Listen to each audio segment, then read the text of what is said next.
Welcome to another episode of Breaking Bank. This is your host, Jack McCaig. Check us out on libertyaid.org. We got what you need. You can also get a half hour, an hour of my time, and sort out your issues. I really recommend that first to everyone, really, if you get into this. I mean, you know your situation. I don't know it. I have tools. If you call me, we make a plan together how to get you from your situation you're in to where the situation you want to be. I have tools and methods. So I ask you, oh, where are you? Where do you want to be? And I tell you, this is how you get there, or here are the options on how you get there. And what appeals to you most there? Well, this has that, and so on. And so I talk you through it. I have the information. We develop a plan. By the end of it, you know what you need to do, what you don't need to do, how to get there. Okay. So we're going to do a good little session here, Q&A on trust. This is, and you can write in your questions about any of our work, any financial matters, anything we do, anything you see that you still have questions about. Write us, okay? Contact at libertyaid.org. All right. So let's get into this long email that someone wrote us. They're good questions, and I hope this straightens out some thoughts on other people's minds as I go through this. Dear John, Jack, I'm still discerning and finding just the facts and proper alignment of what's important in this trust setup or structure. Please excuse a stupid or unnecessary question. These questions are all just in preparation of setting up the trust, but I will follow into the trust implementation and operation. I'm breaking these questions up in small portions. Thank you. I mean, this is a very organized individual trying to get his trust open properly and really kind of overthinking it, as everyone does, including myself initially, okay? I overthought it for a couple months. When I finally got down to opening up the trust, it was so easy, so simple, took me no time. I heard from another client, it wasn't a Q&A, got a couple days ago, who had called me and talked his way through a half hour of getting, what he should do and so on. And he had a lot of questions about the trust and so on. When he finally got it up and he raised me an email, he's like, that was super easy and took me no time. I'm like, exactly.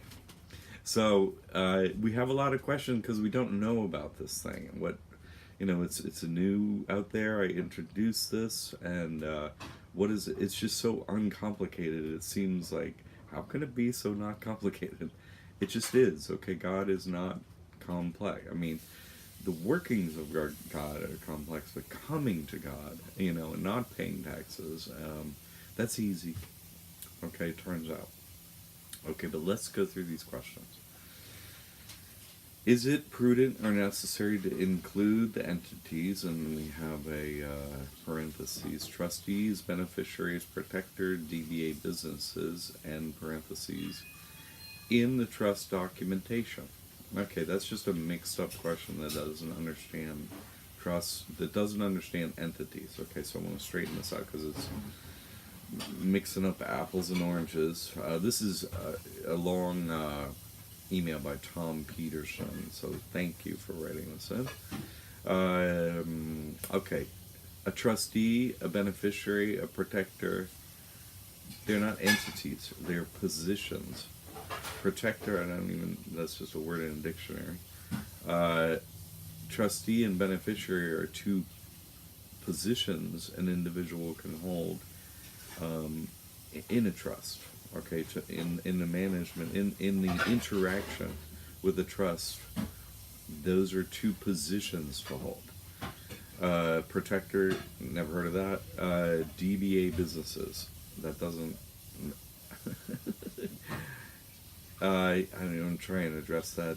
I don't know what that means exactly, but a DBA of a business is simply giving it a second name, doing business as. Hey, we have a name, but we don't like our name that we gave ourselves, so we get another name. A DBA is, I think, the most stupid thing that I can see, or it's just you're hiding and you're a liar. Those are what those things are. So you need to include who is the current trustee in the trust declaration, and it says here, trust documentation. Okay. There are a lot of documents that can go with the trust. Okay. The one to start a trust is the declaration of trust. Hey, we exist. Okay. And the trustee needs to be named in there. I don't advise naming beneficiaries in it. Then it becomes, possibly public information if you put the declaration out there, which you will. So why give out more information of your private information to individuals that don't need that information for any reason? So don't give out information that you don't need to give out. Why? Keep your information private. It's for you. Don't give it to others unless it's necessary, and you're the trustee. You may deem it necessary or not necessary. It's up to you. So keep as much information private as possible is what I do, because the more information out there, the more difficulties you'll have, all right? So, excuse me. So trust documentation. So that you'd have to, of the things you named, you have to sign as trustee. Okay? Someone has to be a trustee. So that has to be in a declaration of trust. Then trust documentation, there could be a corpus, right? The Declaration of Independence, or the In God We Trust. And how it's operated and managed is called the Constitution of the United States of America. That's the corpus. That's sort of the general overview of how we're going to operate this thing. Then you can, drill down to more details about, everything within that trust. In the corpus, that's just sort of like, okay, everybody in the trust, here's some information for you all. You can make a corpus public or not. They decided to at the In God We Trust to make it seem like, everyone's under the In God We Trust, which they're not. Excuse me. So, and then there's other documents and so on. So, really, what I assist with is the initiation of the trust, and give you, the methods of operation. And if you have questions on details, get in touch with me.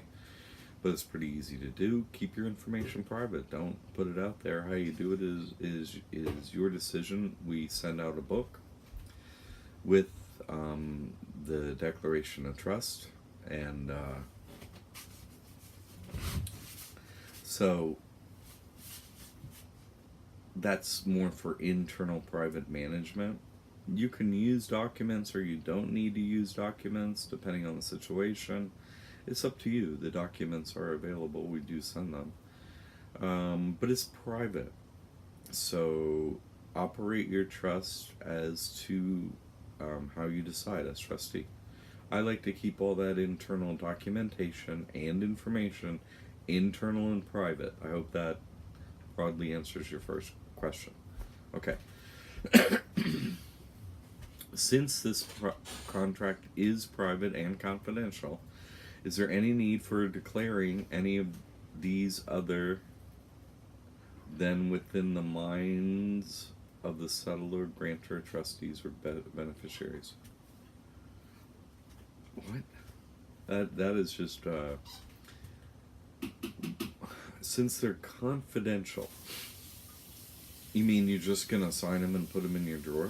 Okay. If you decide to make a declaration of trust and never declare it outwardly, and don't get an EIN, don't let anyone know about it, then it's not gonna do anything except for sign with God, which is important to do.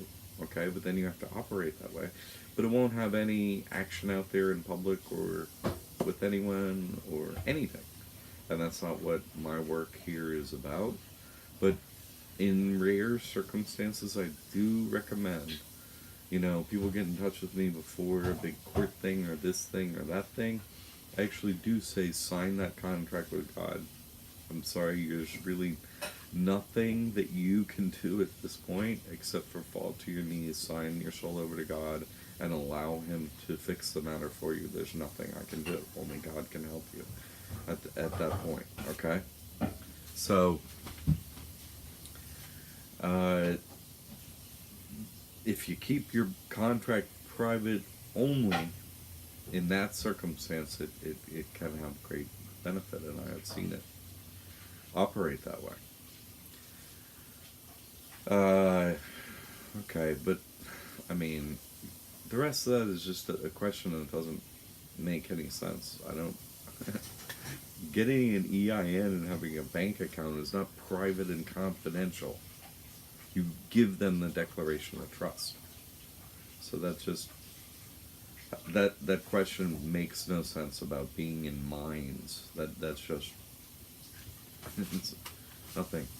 No, the documents are for use, specific purposes, and I outline that in detail.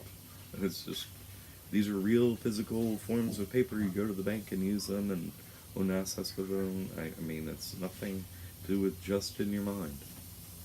No, it's actually happening. Then he says, he has this question that's impossible and just a figment of his imagination, followed by, then, so we're on to the next figment of the imagination, then can there just be trust minutes covering these declarations and appointments? You can write down trust minutes if you want to, and if you don't want to, because it's more private and confidential that way, that's fine too. Okay? It's up to you as trustee. Good question, so. Because it makes it seem, when you read about trusts, that there have to be a million documents at every step. I have a declaration. I don't like getting into other documents because it interrupts the flow of what is happening. And I find that as trustee, that hampers my ability as a trustee instead of helps it. That's the decision I always come to. Okay. Is there any change of these appointments handled the same way? If you're making an appointment to a position in a trust, do it in writing and get it notarized, because it's real. They're going to want to see that individual's signed. Where did you get your appointment from? Are you sure you're trustee? Because you're not mentioned in the declaration of trust, which we have, or we're given. So where's the extra paperwork that proves you're part of the trust? They need to see that, of course. An appointment of another trustee, or you appoint a beneficiary, which they don't need to see, which I already pointed out. Okay, here we go. Okay, next question. Separated from the whole conglomeration, how do the two trusts, primary and secondary, the one with an EIN, they're not primary or secondary, but gain their interconnection? How does one with an EIN connect with the one that isn't an EIN? They don't. That's the point. They are not connected. Okay? Is there any written interconnection between them for any purpose? No, there's no written interconnection between them, and there is no purpose to have them connected. You want them disconnected. Okay. Does the primary, there are two declarations of trust. One, they're both private declarations of trust. One has an EIN and one does not. So I never mention primary or secondary in any of my work. These are just his terms. So one has an EIN, one does not. One acts in commerce with EIN, one does not, and is wholly private. Okay, let's clear that up because his questions are misleading. Does the primary ever need to be divulged to anyone in reference to any potential legal or lawful actions? Possibly. The one without the EIN is your backstop in case matters don't work out in public. You have a private situation just with God that proves you're not in their jurisdiction because you have the document to prove it. No, I'm signed with God. In the private, I operate in the public because I have to eat You know, you force this whole system on everyone. So, but I'm just operating that. I'm signed with God in private. You see, it's that simple. So it's your ultimate backstop, and they know about it, and I've never had to use it. Next question. Is there any need for a protector over the trust to manage the trustees, removal, or new appointments? I don't even know what a protector is. It's a stupid idea. Trustees or operate trusts. Don't look for a protector. Absolutely not. That's an incredibly stupid idea. Pick someone trustworthy to be the trustee. You don't need to watch over a trustee. If you do, you pick the wrong trustee. And that was your stupid decision, so you pay the price. No. How do you structure your trust to pass on to succeeding trustees instead of any beneficiaries? You can just name a successor trustee in a private document. Successor trustee is, you both sign, and that's it. Okay. In a trust bank account, is it customarily required by the bank to state any beneficiaries or successor trustees regarding the account? They ask sometimes. I just say, no, thank you. That information is private. And in one or two cases I've heard from clients, denial of opening an account for not giving that information.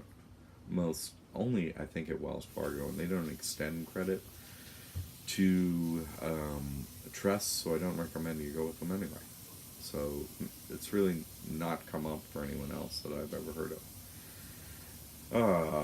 Does any of that usually require to be divulged to anyone, including the bank? I mean, the declaration of trust is signed by the trustee. The declaration of trust and the EIN is given to anyone that you want to interact with commercially. That you want to, say, open a bank account, you need that information. You want to own an asset, you need that information. It's given to anyone in any situation where it's required. Anyone. Okay? But not when it's not required. Okay. All right. I would have loved to have watched your court activities with the banks. Anyone could have. People say we love to do it. What? I'm the only one that will have ever done that. You should have come watch. God just handed it out once. It's not going to happen in human history. Not ever again. Never. I learn best by example, words much less so. Okay, well, that's why I do the videos. And your questions are great, so keep them coming. As you say, knowledge eliminates... As you say, knowledge eliminates fear to produce love. Love of God. Then it's all in the hands of the Creator. Maybe for you, but really it's all in the hands of the Creator, Thank you for what you are doing. Thank you for what you are doing. Right back at you. Like, this attempt to learn the truth and operate in truth is what we should all really be trying to do. And your questions help with that, Tom. So, thank you, too. And all the other people trying to operate in truth. Okay? It's not easy. They hide it from us. So anyone brave enough to operate in the truth, ask these difficult questions, get it set, get it straight, and then move on is, courageous. It's not hard. Okay? It's just courageous not to be like everyone else. Oh, don't do that. You should be scared. No. You should be scared to have a bank account and have lots of money. Oh. What? Isn't that what you say you all want? Is much money in bank accounts and credit cards? You should be scared to do what you want to do. What? Do you hear yourself? Anyway, let's get on to reality. Keep going. Thank you for great questions, Tom. Really appreciate them. And I don't mean to give you a hard time with terminology and stuff like that. I just need to be clear and specific, because I don't want people to get caught up in, we've all been taught all this other stuff, and it gets mixed up like in a blender up there. I want to, chop it down so it's actually really simple. Okay? All right. Good questions. God bless your success.